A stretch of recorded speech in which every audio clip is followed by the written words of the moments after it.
रखवाली सिर्फ तिमुथियुस ही करे, उसका प्रचार सिर्फ तिमुथियुस को उठाने से सिर्फ वही लज्जित ना हो, या फिर ये आप लोगों के लिए भी है? क्या संदेश आज के लोगों के लिए पड़े कि सौंपना जो उसने सीखा वह दूसरों को। फिर से एक आज्ञा है कि तुझे अपने पास नहीं रखना जो कुछ तूने प्राप्त किया है, तेरे लिए आवश्यक है कि जो कुछ तूने सीखा है वह दूसरे लोगों को क्या कर, सौंप दे, ताकि वे भी दूसरों को सिखाने के योग्य हों। तो यही बात मैं आपके साथ कर रहा हूं, ताकि जो मैंने सीखा है मैं आपको बांट दूं और आप दूसरों को बांट दे जो कुछ आप बाइबल पाथवे के थ्रू सीख रहे हो। इसलिए आवश्यक है कि उन लोगों के बारे में सोचना शुरू करें जिनके साथ आप जाकर ये करना आरंभ करेंगे। ध्यान दीजिएगा, जब ये खत्म हो जाएंगी ना 9 श्रृंखलाएं, तब मत जाइएगा। अभी से आपको चुन लेना चाहिए कि मैं योना किसके साथ करूंगा, क्योंकि मैंने योना कर लिया है। हमेशा समस्या ये होती है जो मेरे साथ भी हुई है, और मैं आपको उससे बचाना चाहता हूं कि जब इस अध्ययन को कर रहे होते हैं ना, हम वेट कर रहे होते हैं कि 9 कब खत्म होगी, तभी मैं निपुण हो जाऊंगा सिखाने के लिए। अभी मैं 7वें 8वें पे हूं, मैंने भी 9 पूरी नहीं की है, पर गलती ये रही कि मैं बेहतर नहीं सीख पाया क्योंकि मैं दूसरों को नहीं सिखा रहा था, और इस्तेमाल नहीं कर पाया क्योंकि मैं दूसरों को नहीं। अब मैं आपको सिखा रहा हूं तो मैं बेहतर अपने प्रचार में इसका इस्तेमाल भी कर पा रहा हूं और इसको फिर से उजागर कर पा रहा हूं, और मेरा प्रचार भी बेहतर हो रहा है, लोगों का सीखना भी बेहतर हो रहा है। तो अभी से सोच लीजिएगा किसके साथ आप जाकर इसे बांट सकते हैं। मैटर नहीं करता आपके पास भी इतने लोग हो जितने यहां बैठे हैं 7 लोग, क्योंकि जब आप सिखाएंगे तो आप उसे बेहतर सीख पाएंगे। अगर सवाल होंगे आप आकर पूछ सकते हैं। तो इसलिए हम बाइबल पाथवे का अध्ययन कर रहे हैं। दूसरा तिमुथियुस 3:16 परमेश्वर की प्रेरणा से रचा गया है, उपदेश और समझने और सुधारने और धार्मिकता की शिक्षा के लिए लाभ है। हाँ, तो पवित्र, पूरा पवित्र शास्त्र किसकी प्रेरणा से लिखा गया है, और ये किस लिए लाभदायक है? समझाने, सुधारने, धार्मिकता की शिक्षा देने के लिए, राइट। और अगर सुधारने, समझाने और धार्मिकता की शिक्षा देने के लिए पूरा पवित्र शास्त्र है, तो उस पवित्र शास्त्र को परमेश्वर की आत्मा की प्रेरणा से लिखा गया है, तो उस प्रेरणा को समझना भी तो जरूरी है। इसलिए बाइबल पाथवे को हम इस्तेमाल करते हैं, ताकि जो पवित्र आत्मा ने उभारे जाकर लेखकों के द्वारा लिखा, उन लेखकों की समझ को हम समझ सके, उनके परिवेश को हम समझ सके।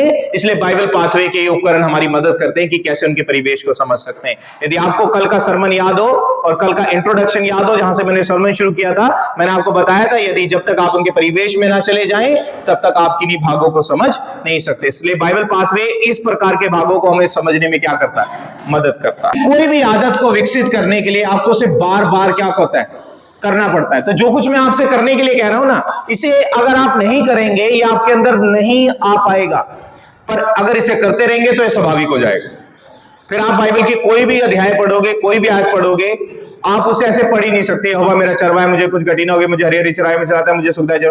आप पढ़ ही नहीं पाओगे, क्योंकि अब आपकी आदत हो गई है हर एक शब्द पर रुकने की, सोचने की, सवाल पूछने की, अवलोकन करने की, आज्ञाएं देखने की, दोहराव देखने की, समानताएं देखने की, विषमताएं देखने की, क्योंकि ये आदत आपने डाल ली है।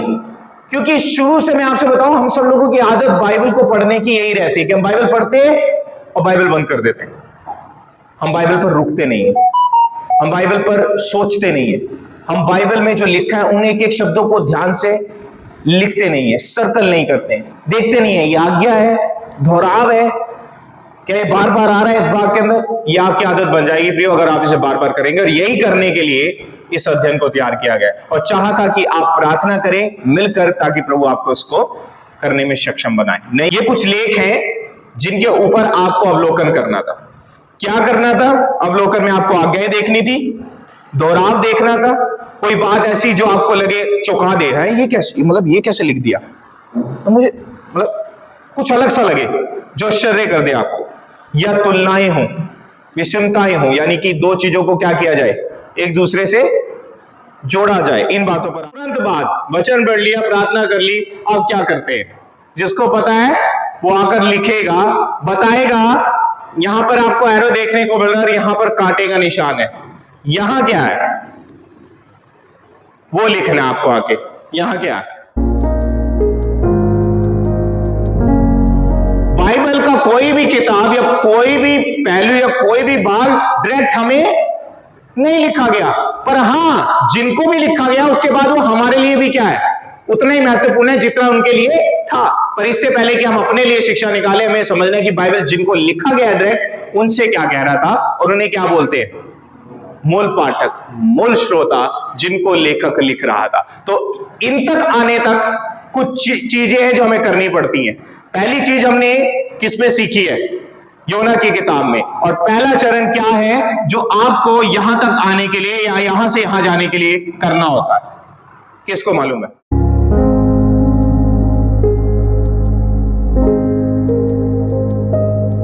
रखिएगा, बाइबल को पढ़कर एकदम से समझने की ओर जाना भी सही नहीं होता।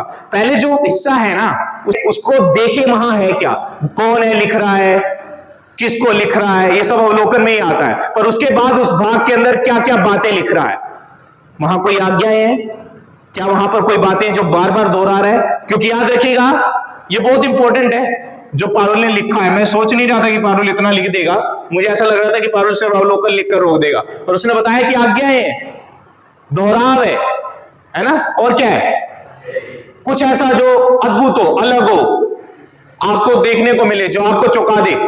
ऐसी बाइबल में बहुत सारी बातें होती है। जैसे योना की किताब में मछली का योना को निगल जाना बड़ा आश्चर्य करता है कि कैसे, और फिर तीसरे दिन उगल देना, और फिर परमेश्वर का उसको कहना और उसका सुनना और योना का ना सुनना, ये सारी बातें हमें क्या कर रही थी।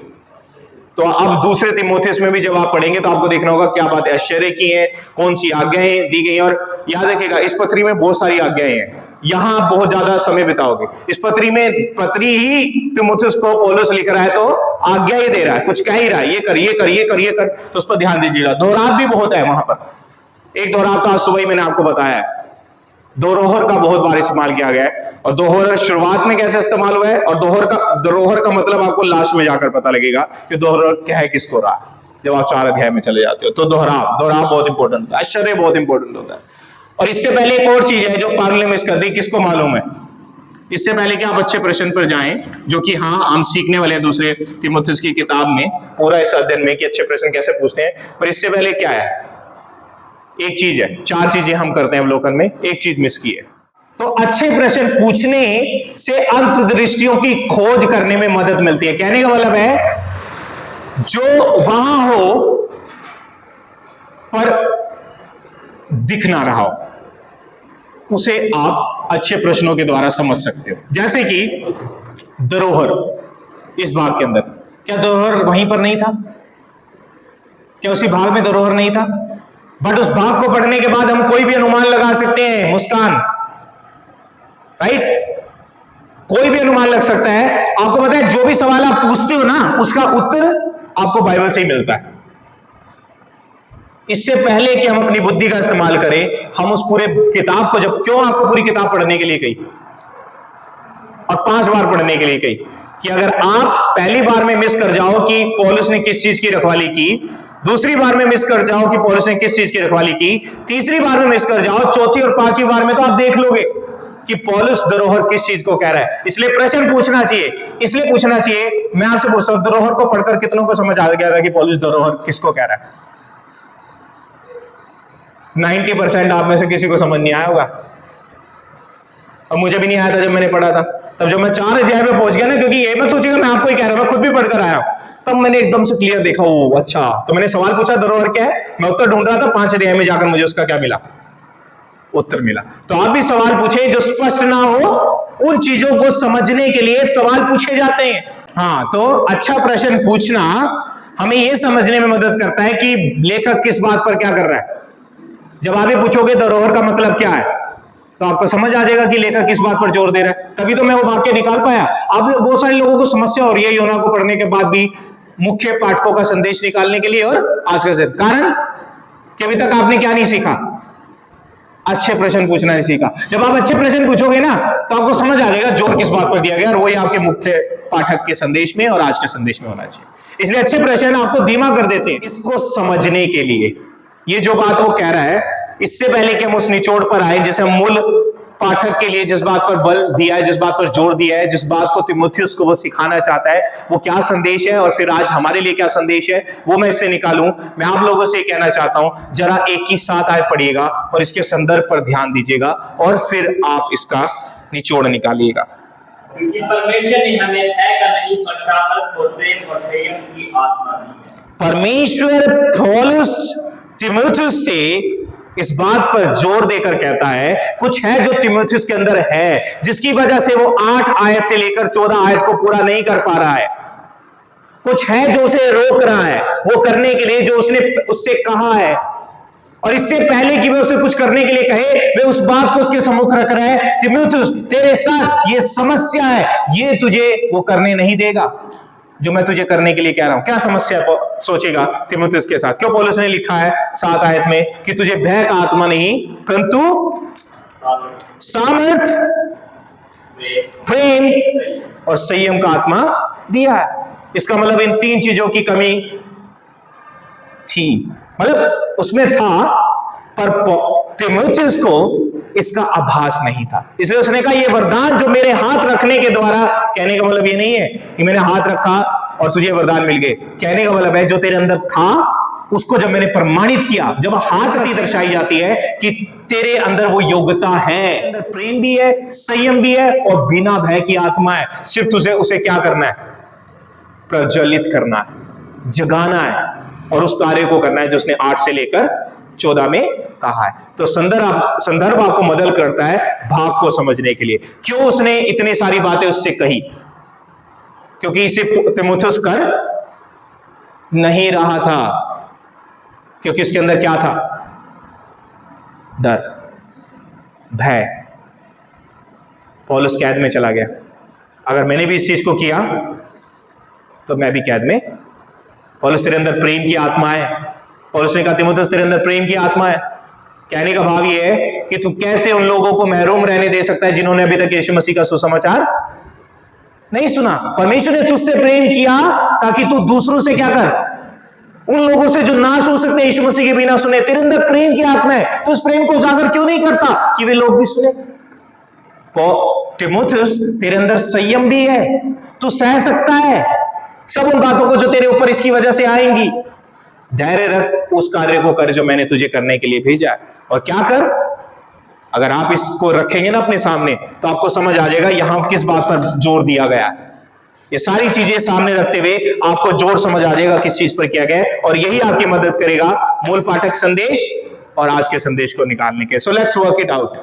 आइए काम करेंगे इसके ऊपर कि जब ये सारी बातें हम समझ गए, संदर्भ हम समझ गए, तो हम इसका एक निचोड़ निकालें। हमें पता है उसने उसे कहा है कि कैद से लज्जित नहीं होना, सुसमाचार के लिए दुख उठाना है, जिसका मतलब है सुसमाचार प्रचार करना है, खरी बातों को क्या बनाना है, अपना आदर्श बनाना है, उससे विमुख नहीं होना, सही सही सुसमाचार, सही सही बातें समझानी है। लज्जित, दुख, विश्वास, सुसमाचार,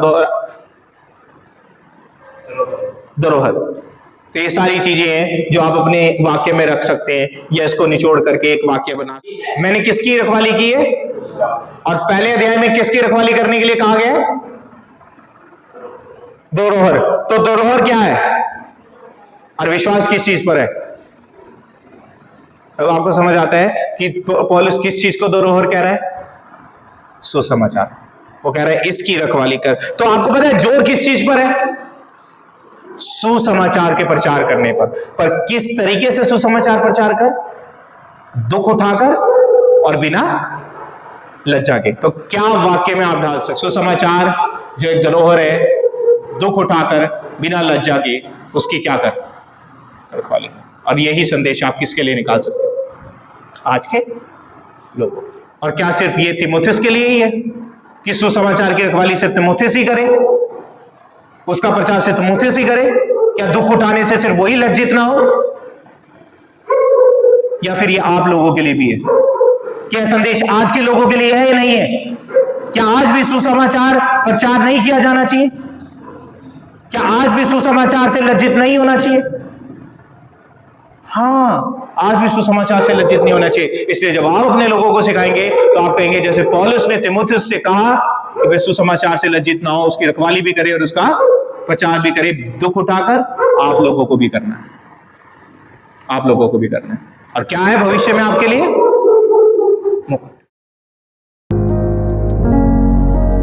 हम एक अच्छा समय व्यतीत कर पाए। और प्रभु जब हम प्रस्तुतिकरण की ओर जाएं तो पवित्र आत्मा परमेश्वर हम आपकी सहायता। दूसरा तीमुथियुस 2 अध्याय 1 से। दूसरे तीमुथियुस की किताब विशेष रूप से पौलुस को तीमुथियुस के द्वारा लिखी गई एक पुस्तक ऐसी है जिसमें पौलुस ने तीमुथियुस को अपने व्यक्तिगत जीवन के द्वारा उसका दिशा निर्देश किया कि वह किस रीति से मसीह यीशु में उत्साहित रह सकता है। इस भाग को जो 2 से 7 तक हमने पढ़ा, 1 से 7 तक 2 का, इसको हम 3 भागों में विभाजित कर समझेंगे। वह है प्रोत्साहन, उत्साह, उपाय और उत्साह। आज की हमारी मूल शिक्षा है कि मसीह यीशु में प्रोत्साहन, उपाय और पहले हम 2 अध्याय के 1 आयत से लेकर 3 आयत तक ध्यान देंगे। इसका हमारा विषय है प्रोत्साहन, और प्रोत्साहन में हम 3 बातों को देखेंगे: बलवंत बनना, सौंपना और दुख उठाना। पौलुस अपने व्यक्तिगत जीवन के द्वारा तीमुथियुस को यह शिक्षा देता है कि वह किस रीति से मसीह यीशु में बलवंत हो सकता है।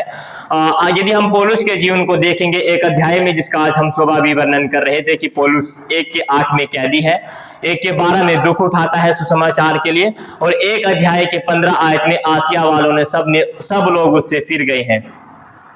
तो पौलुस अपने जीवन के द्वारा तीमुथियुस को दिशा निर्देश देता है कि यदि मैं परमेश्वर के कार्यों के लिए दुख उठाता हूं तो तीमुथियुस के प्रोत्साहन के लिए कि वह बलवंत हो जाए। बलवंत किसके द्वारा? मसीह यीशु के अनुग्रह के द्वारा जो उसे प्राप्त हुआ।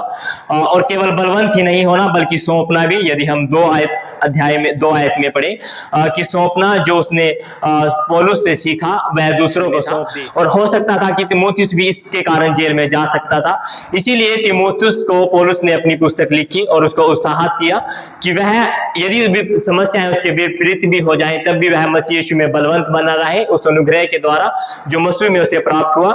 1 के 15 में कि मसीह ने हमारे लिए वह सब पूरा कर दिया, अपने प्राणों को दे दिया, तो उसके द्वारा वह जो आज के दिन यहाँ पर सीखने के लिए एकत्रित हुए हैं और जो हमने अभी तक सीखा कि हम उसे दूसरे के साथ सौंपते हैं। स्मरण करें आज के 5वें वेज को, जो हम सीखते हैं कि हम दूसरे के साथ इसे साझा करेंगे।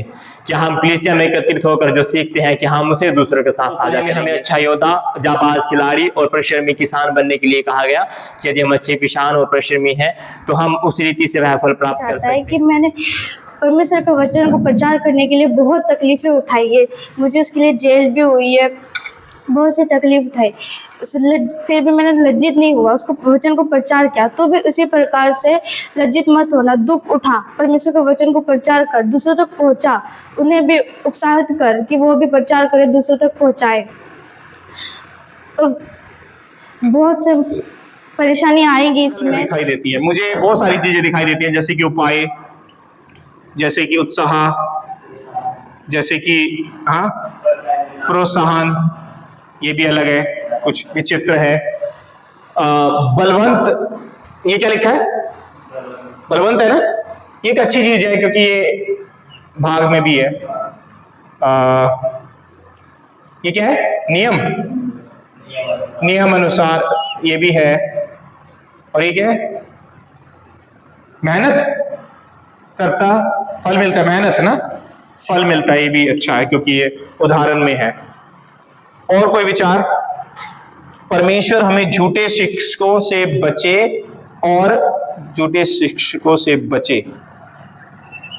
और हमें सच्चे विश्वास, ये भाग में है, को सीखने और सिखाने के योग्य बने।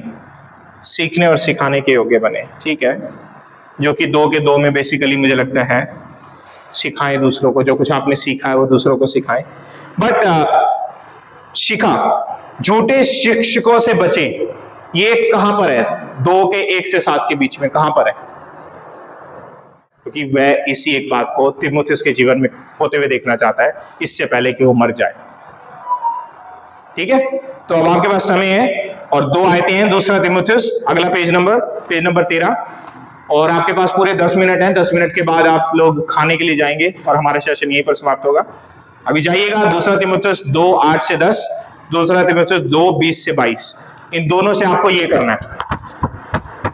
पहले खोजने हैं शब्द जोड़ने वाले, फिर उन जोड़ने वाले शब्द कौन से 2 बचे। परमेश्वर हम तेरे नजदीक आते हैं पिता, जानते हुए समय जो आज आपने हमें दिया बाइबल पाथवे के इस पद्धति को सीखने के लिए, जहां पर हम सीखने के लिए तैयार हैं प्रभु, तेरे वचनों को किस तरीके से समझना है, उसके अर्थ को कैसे समझना है, दूसरों तक उसे कैसे बांटना है। और आज 2 तीमुथियुस की किताब में भी यही बात हमने इस पूरी किताब से सीखी है कि पौलुस तीमुथियुस को इससे पहले कि वे प्रभु यीशु मसीह के लिए अपनी जान दे दे और उसके जीवन का सफर पूरा हो, वे चाहता है कि वे दूसरों तक वे बातें पहुंचा सके जो उसके खुद के जीवन के शिक्षाओं को हटाकर सही शिक्षाओं की ओर जाने की मुहिम शुरू कर सके। हमें मालूम है कि अगर इस पद्धति को सीखा जाए तो कितने सारे प्रचारक जो अपनी नासमझी के कारण ऐसे अर्थों को जान लेते हैं या सिखाना शुरू कर देते हैं जो बाइबल में भी नहीं, क्योंकि वे रास्ता नहीं अपनाते जो रास्ता सही है, जिसके द्वारा एजरा ने भी अपनी व्यवस्था को सिखाया, जिसके द्वारा पौलुस ने वचन किया, जिसके द्वारा तेरे प्रेरितों ने वचन किया।